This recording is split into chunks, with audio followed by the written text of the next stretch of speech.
रवां माली साल की पहली छमाही जुलाई से सितंबर के दौरान जून 2025 के मुकाबले में पावर सेक्टर के सर्कुलर डेट में 79 अरब रुपए का इजाफा हो गया।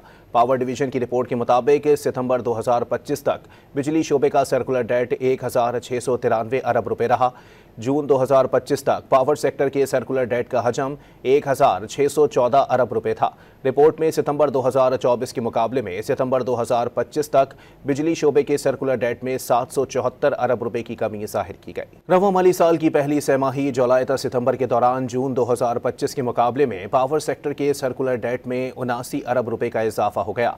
पावर डिवीजन की रिपोर्ट के मुताबिक सितंबर 2025 तक बिजली शोबे का सर्कुलर डेट 1693 अरब रुपए रहा। जून 2025 तक पावर सेक्टर के सर्कुलर डेट का हजम 1614 अरब रुपए था।